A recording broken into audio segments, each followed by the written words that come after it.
I could not believe that I was all of a sudden able to more quickly do really everything that I needed to do in my business in minutes compared to hours. I'm bonniechristine, and this is where all things creativity, design, business, and marketing unite.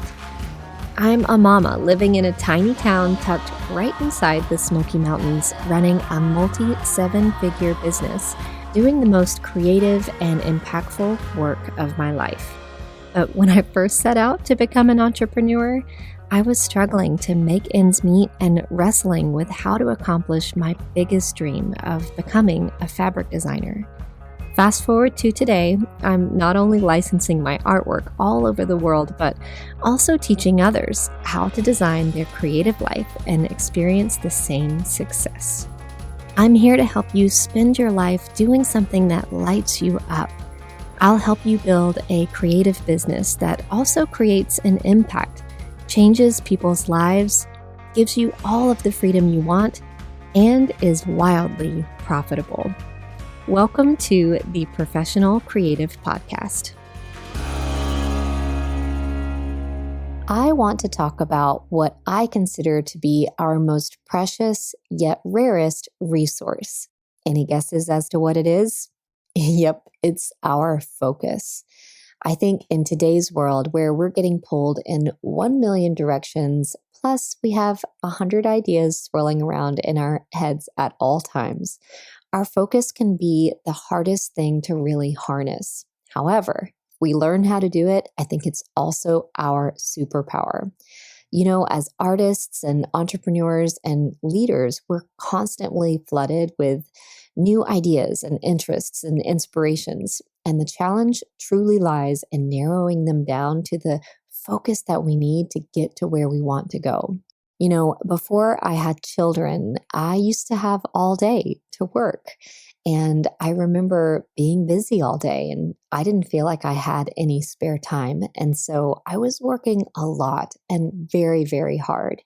My husband still had a regular 9-to-5 job. And I remember being really worried about what my day would look like when I did have children. It did not seem like I had spare time. And so after I had my son, I got back to work pretty quickly, and it didn't take me too long to get to where I really was accomplishing about the same amount as I had before in a fraction of the time. This had me thinking about why. It's the number one reason that I started studying time management and productivity, because I could not believe that I was all of a sudden able to more quickly do really everything that I needed to do in my business in minutes compared to hours before. And this really meant that before I had to be very focused, I was wasting a lot of time, either doing things that really didn't need to be done or just spending a lot of extra time on tasks that weren't necessary. And so I realized that I had a focus problem, and I shortly realized after that that it wasn't just me. We are all struggling with a focus problem in some form. And if we can find ways to truly effectively focus our efforts, we can reach our goals more quickly and more easily than ever before, and really than anyone else. I think that our ability to focus is one of those things that I don't know if this will drive you or not, but truly, when you think about it, everyone is struggling with this. And so if you learn how to focus, really focus your efforts, then you really have a leg up on all of your competitors. You'll be able to rise to the top more quickly if you just figure out this one thing. So I want to dive into some very practical ways that I've learned over the years how to enhance and prioritize my focus in my day-to-day life. You know, before we get to them though, I also really want to talk about the fact that as creatives and entrepreneurs, we do have so many ideas all of the time. And oftentimes, this is why we struggle with focus, because we can't narrow down our interests and our inspirations. And I know you know what I'm talking about, because some days it's like, I don't know what to focus on because I have all of these different ideas. And so it's also difficult to, work on one project for a little bit and then switch to another one because it seems like progress is just so slow. So what I've done to really, really narrow this down is to work with an annual plan. And I know we've already talked about this in a previous episode, and we'll link that on today's show notes because annual planning is a huge factor in productivity. When I have an interest or an inspiration that I know I want to work on, I put it on my calendar. All I have to do is make space for it on the calendar, and then I put it there, which means that I get it out of my head, I get it onto paper, and it gives me permission to not think about it until the time comes. So if I have a new idea, I've got to really sit with my calendar and figure out, when am I going to focus on that? This podcast is a great example. I wanted to do it for about a year before I actually did it, because I needed to look at my calendar and make sure that I was putting it in a place where everything else lined up and I would have enough time to really do it in the way that I wanted to do it. And so if you have something, a project or a new revenue stream in your business, or a new product that you want to work on, or maybe a new portfolio, make space for it on the calendar. Even if it's 8 months out from now, you'll know that it's there. You'll know that you've carved the appropriate amount of time for that project, put it on the calendar, and then get back to what you are focused on today. I generally know that I can take on about one extra project per 30 days, meaning in addition to my day-to-day work, I can usually play or focus on one other big project every 30 days. And so if I'm doing a new portfolio, I know it'll take me about a month. If I'm doing a new collection, I know it'll take me about a month. If I need to focus on, hiring someone for the team and onboarding them and everything that's involved with that, I know it'll take me about a month. So I just work that into the calendar. So if you don't have an annual plan or an annual calendar that you're able to reference quickly at a glance, then this is the number one thing that is going to help you really narrow down your interests and be able to focus on the day-to-day more easily. So let me share with you 10 things that I do in order to prioritize my ability to focus. The first one is to align energy and time. I think by matching my most impactful work with also the time of the day where I'm most naturally productive is a game changer, because when you're most alert and energetic is when you should take advantage of that window of time for your most critical tasks. And this is one great thing about being an entrepreneur, because that's not always in the morning or, in a 9 to 5 schedule. So it may be, late at night for you, or it could be really early in the morning, or maybe it's in the afternoon. But really stepping back and figuring out what time of day is your naturally most productive, and then matching your most critical tasks. What I see oftentimes is that we'll sit down and really use that highest impactful time to take care of most of the mundane tasks or the things that we can check off quickly. And that leaves like maybe our lower energy time for our most critical task. And that just doesn't make sense. So align your energy and your time together. Number 2 is time blocking. And I love this one. I probably have talked about it a lot. I generally love to set aside 2 to 3 time blocks in a day that are dedicated specifically to doing only one task. That's the key. You can't do anything else in this time block. It has to just be the one thing. And this really allows you to get into that state of flow and truly do the best work of your day. Oftentimes, it'll be the best work of your life. And so depending on the task, I set, a time cube. I have this little time cube that will set anywhere from 15 to 20 to 30 to 60 or 90 minutes. It's not a clock, so it's not distracting. It's just a little cube on my desk, and you flip it, and then it'll just alert when the time is up. And so I'll link to that. It's just from Amazon in the show notes for today, but I love having it. And then I'll choose the most appropriate amount of time for the task and set the time block, which means I'm not coming out of my focus for this particular project until the alarm goes off. One of the biggest bottlenecks that I see creative entrepreneurs and small business owners experience is made by juggling multiple platforms trying to manage their online business. Can you relate? From your website to your email list to your sales pages, it can be overwhelming and time consuming. And sometimes you have to wonder, are you a creative or do you just connect the back end of the entire internet and hope it works? But it doesn't have to be that way, because I want to tell you about the platform I use called Kajabi.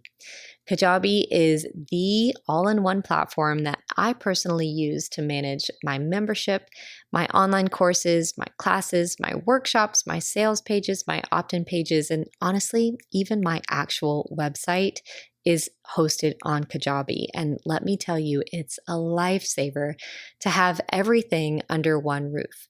So my website, bonniechristine.com, and the podcast's website, professionalcreative.com, are all entirely built out on Kajabi by me. I didn't have to hire a programmer or anyone else to come in because the designer is that easy to use. Kajabi honestly lets you say goodbye to the headaches of managing multiple platforms and connecting a million things.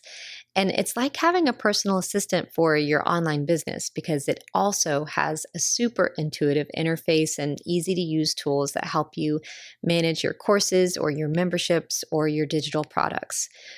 Kajabi's customer service team is also top notch. They are always there, always happy to help, and they're always rolling out new updates. And they're always there to help you succeed. Trust me, I've put them to the test. So if you're ready to simplify your life and take your online business to the next level, head on over to bonniechristine.com/resources and sign up for Kajabi. Experience the free trial. I think you are going to love how it streamlines your business. That leads me to number 3, which is literal removal, like physical removal of distractions.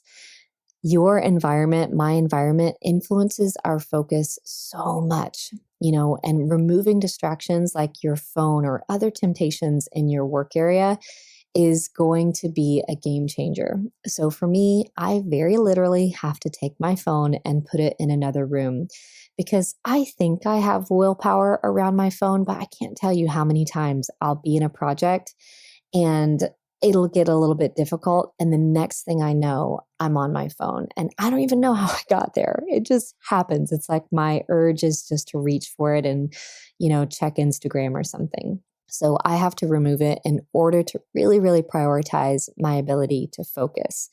For you, it could be anything else. It could be the laundry that you can see from your desk, or it could be like the refrigerator and the pull for snacking or getting another cup of coffee or whatever it is. Remove distractions when you recognize them. Speaking of refrigerators, number 4 is to optimize nutrition. Just hear me out on this. Truly proper nutrition is vital for our brain to be able to focus. And oftentimes this is about hydration. So even mild dehydration can impair your ability to concentrate.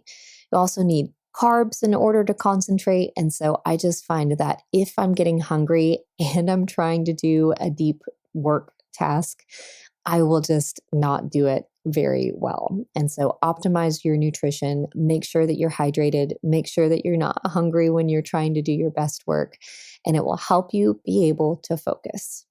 Number 5 is workspace optimization. And by this, I really mean minimizing clutter if this is a sticking point for you. Now, some of us as creatives, I think we really come to life in, the process and the mess a little bit.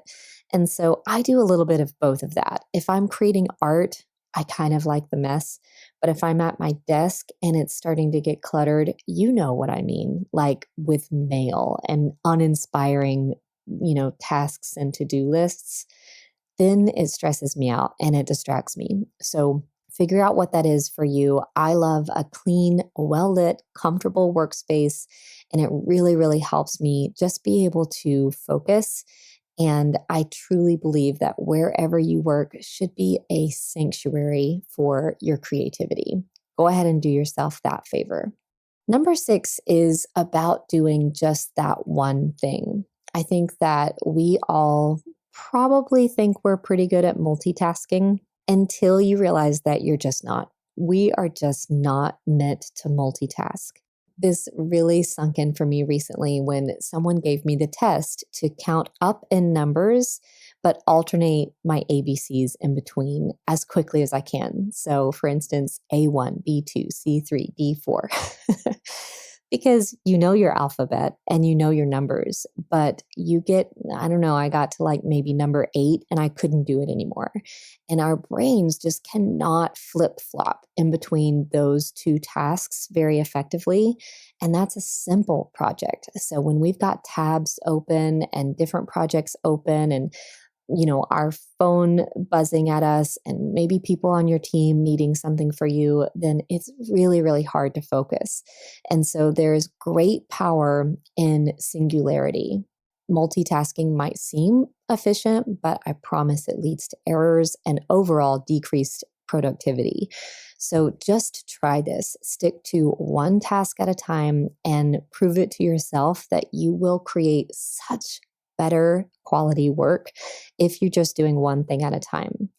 Now, the way that I like to kind of counteract that is with a simple reward. This is number 7 of all of those, multitasking things. After I finish a time block, I will reward myself with 10 or 15 minutes of internet browsing, clicking all the things, checking my tabs, checking in with the team, looking at my email, checking Instagram, like all those little tiny things that typically can just chop up your day immensely. So give yourself 10 or 15 minutes to do that, and then you're going right back into another time block. Number 8 is about the structure of your day and being really intentional about it. Specifically, I love an established morning routine. Now, it doesn't matter what time it is, no matter what time you wake up, if you're an early bird or a little bit later, but starting your day with intention and like a regular routine will really kind of set the tone for the rest of the day. So this could include something like journaling or stretching or having a cup of coffee or all of these different things. I shared my morning routine recently with you, so we'll link that in today's show notes as well. But I think whatever it is, having a routine that you do every single day that just puts you into the flow of the day is a really important part of being able to focus. Now, number 9, I only do occasionally, but I included it because sometimes it's really helpful. It's called a focus playlist. So typically, I do my best work in silence. I love silence. This is not the case for my husband. He does his best work with sound, with music playing or something like that.